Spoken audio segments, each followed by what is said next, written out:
The human fleet never expected an attack from inside their own ship. It came not from space, not from any enemy vessel, but from one girl sitting in a locked chamber deep inside the research bay. Her name was Alira. She was not fully human. She was born from a peace treaty between Earth and the Zalari, a mysterious alien race known for their powerful mental energy. The scientists called her a hybrid experiment. But her mother had warned them before she died, never let her emotions boil over. For years she remained silent, calm, and controlled. She followed commands and wore the neural restraint without complaint. But something inside her had been waiting, watching, growing stronger. When the incident happened, the entire floor blacked out. The lights exploded in a burst of red. Emergency. Locks sealed the deck. The screams of engineers echoed before cutting the static. Cameras showed only shadows and wires floating mid-air, twisted by invisible hands. Command thought it was sabotage. Some believed it was the Zalari returning to finish the war. But one man knew better. Captain Jace Renner had seen this once before, on a distant moon where soldiers went mad by simply hearing a voice in their dreams. "She's not acting alone," Jace said as he watched the footage. "She's not herself anymore. Something took her mind, and it's still inside with her. No weapon could reach her. No team could survive entry. Every drone sent in was crushed without warning. All systems failed the moment they got too close. Only one option remained, and it was madness. They called it the neural bridge. An old piece of tech from war times, able to link two minds directly. It was banned by every council in the galaxy. Too many soldiers had gone in and never come back. But Jace didn't hesitate. "I'll go in," he said, strapping himself into the chair. "If she's possessed, I'll find what took her. I'll fight it in her mind, and I'll bring her back." Doctors and officers tried to stop him. "You're not trained for this. You'll die inside her mind." But Jace simply looked at the screen where Alira sat screaming silently in her chamber. "She saved my life once. It's my turn now." As the neural bridge powered up, his heartbeat sensed with hers. Cold wires pressed into his skull. A red mist clouded his eyes. Then there was only silence. Jace opened his eyes to a world not made of metal or glass. He stood in a burning forest, sky torn apart by claws of shadow. Alira floated above the ground, eyes glowing, her body wrapped in black vines of pure thought. She looked at him, her mouth opened, but the voice wasn't hers. It was deeper, darker. "You should not have come, human. This mind belongs to me now." But Jace took a step forward, unarmed, his voice calm. "She's still in there. And I'm not leaving without her." The demon laughed, but Alira's fingers twitched. A flicker of recognition sparked behind her. Burning eyes. The battle had begun not with weapons, but willpower, memory, and pain. And Jace was walking straight into the storm. The world inside Alira's mind was not just broken, it was twisted. Trees were made of wires, the ground cracked like glass, and the sky pulsed red with each beat of her heart.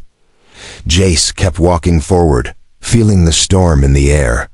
The demon was watching him from everywhere. Faces formed in the clouds. Screams echoed through the ground. This wasn't just a dream, it was a battlefield made of memories and fear. He heard Alira's voice again, but it was distant, like she was calling from underwater. "Help me, please." It was enough to push him deeper. The forest vanished. Now he stood inside a black hall with floating staircases. Each step he took echoed forever. At the center, he saw her Alira, chained to a wall of light, her body shaking as the demon hovered above her like a shadow with burning eyes. "You're too late," the demon hissed. "Her mind is mine, her soul is drowning. Leave now and I might let you live." Jace clenched his fists. "She's not yours. She never was." With that, he ran toward the chains, but the ground melted under his feet. Hands made of dark smoke. grabbed at his legs, pulling him down into the floor. He focused. He remembered her smile, her laugh, the way she had once pulled him from a burning ship. The memory turned into light. His body glowed, pushing back the dark. The shadow hands screamed and vanished. He leaped forward, grabbing the chain. It was hot, burning his palms, but he didn't let go. Alira opened her eyes. "You came," she whispered, a tear falling from her glowing cheek. "I promised," he said. But before he could pull the chains free, the demon attacked. It slammed into him with a force that shattered the dreamscape. The world exploded into fire and lightning.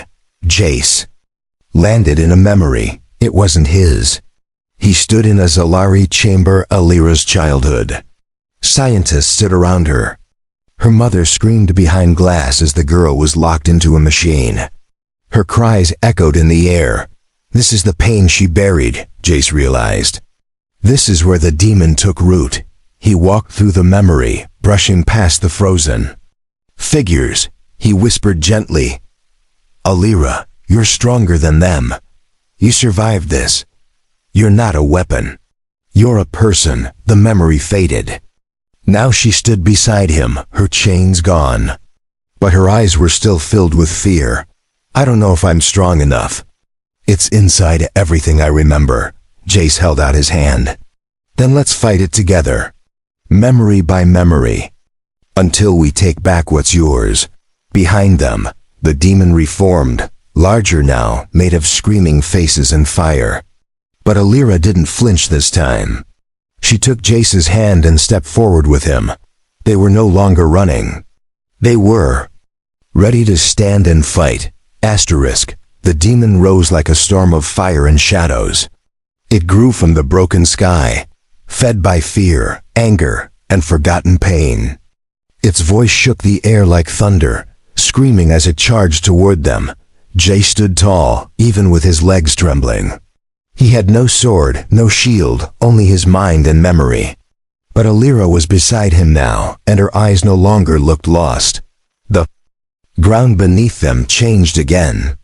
Now they stood inside a memory of the lab where she was tested. Doctors shouted, metal restraints closed around her arms, and cold wires pushed into her skull. "This place," Alira whispered. "This is where it started. This is where I stopped being a girl and became their weapon."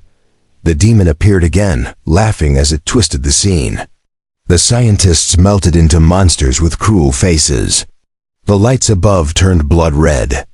It tried to drown her in her own past, but this time, Alira stepped forward. She clenched her fists and shouted, "No more!" Her body sparked with blue energy.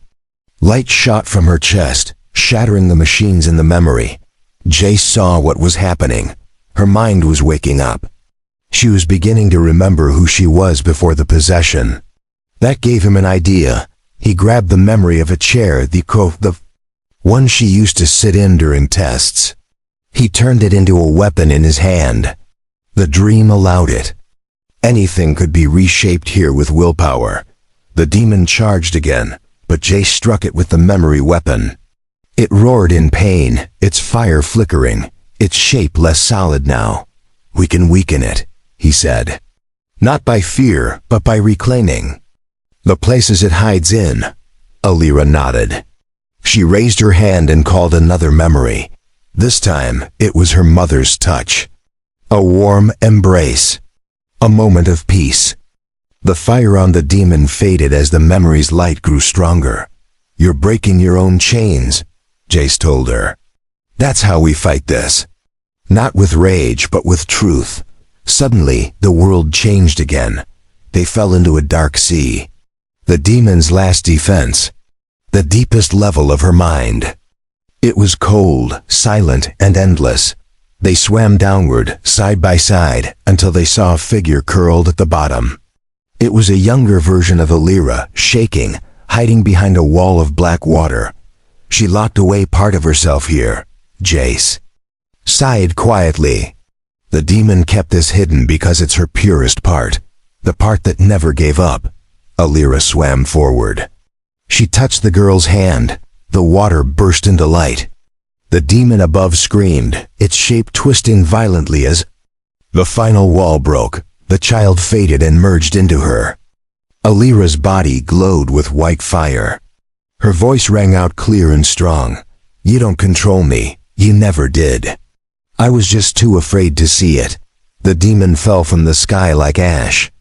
It hit the sea and vanished into smoke. The battlefield was silent for the first time since Jace entered her mind. Alira floated beside him, her form bright and calm. "You helped me find myself again," she said. "And I remember everything now." The sea of her mind calmed at last. The black clouds faded. The burning skies were gone. Now they stood on solid ground again, under a peaceful blue sky that hadn't existed before. Alira looked around, confused but stronger. "I feel like I've been asleep for years," she said. Her voice no longer cracked. It was clear, steady, and filled with power. Jace stepped closer. "You weren't asleep. You were trapped. But now you're free." But Alira shook her head. "Not fully. Something still feels wrong. It's quiet now, but it's not over. I can feel it watching, waiting in a deeper place." Jace nodded. "Then we go deeper. We end this for good." The world began shifting again. This time, they descended into silence. They passed through memories, now clearer. Her first steps, her first fear, her first time being locked alone. Each memory passed like a ghost in a hallway. They came to a chamber unlike any other. A black throne stood in the center, and on it sat a figure shaped like Alira, but older, twisted, smiling in silence. It opened its eyes. They were not hers. They were empty, hollow, and burning white. "I am what she was meant to become. You are too late." Alira stepped forward. "No, you're what they tried to force me into. You're not me." The false version stood and raised its hand. Fire burst from the ground, forming soldiers made of broken memories. They charged, armed with screams and shadows. Jace grabbed Alira's hand. "We fight together. You lead. I follow." Alira took a deep breath. Her body glowed again, but this time it wasn't just light, it was her choice, her strength, her real voice rising above the pain. She raised her arm, and with it came a wave of memory. Not of pain, but of joy. Laughing with her mother. Touching the stars with Jace during space travel. The fire soldiers shattered at the wave of truth. The false version screamed. It lunged forward, blades forming from its arms.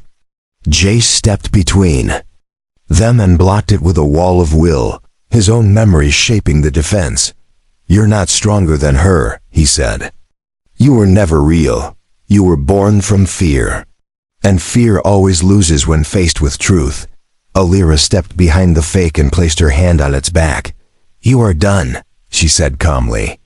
The figure turned to dust, fading into sparks and then into light. The throne broke in half. The chamber disappeared.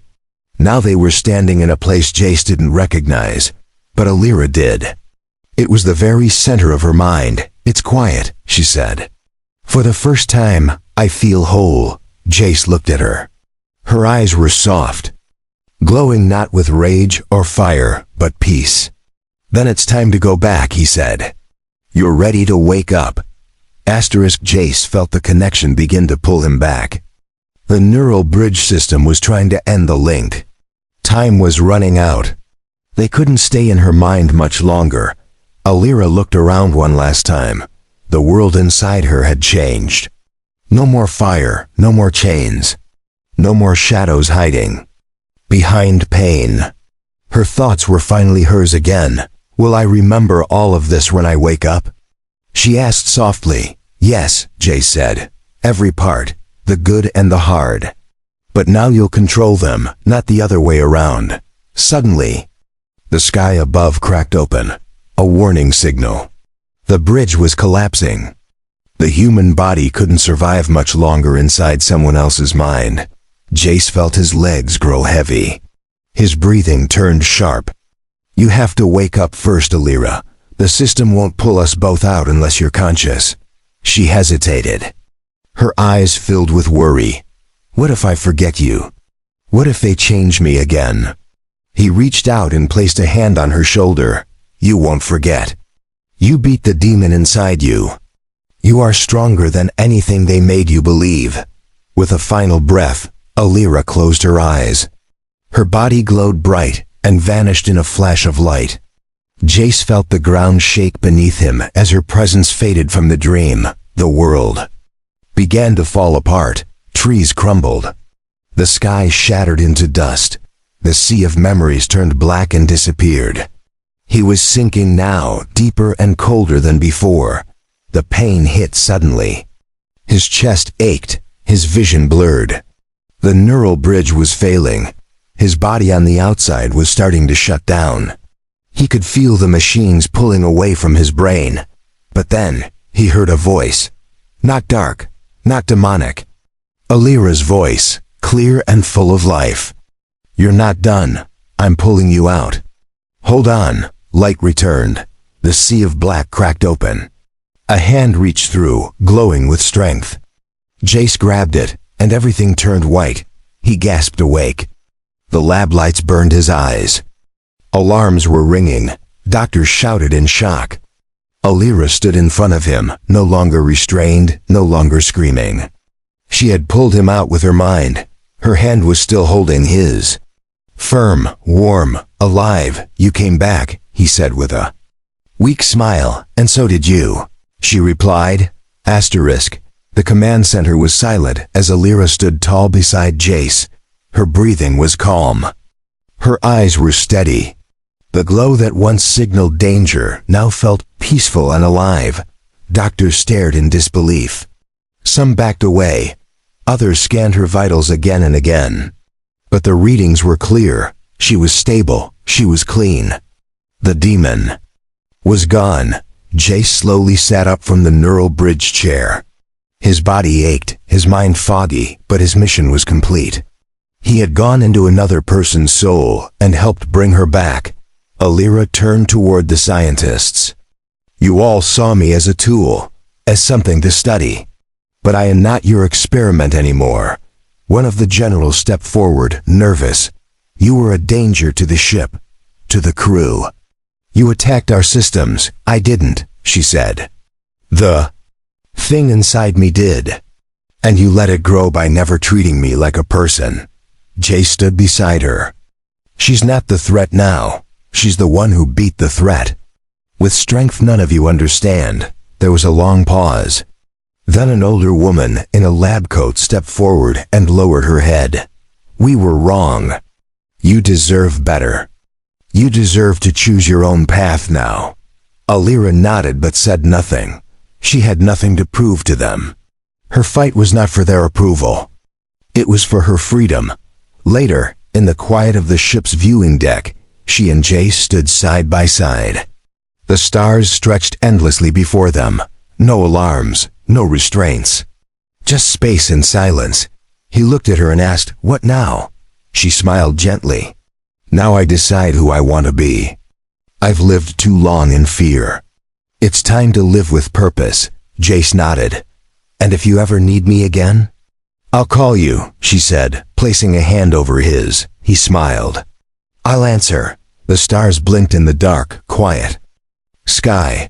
Two souls once broken now stood whole. The war inside her mind had ended. And in that peace, something new began. She was no longer possessed. She was finally free.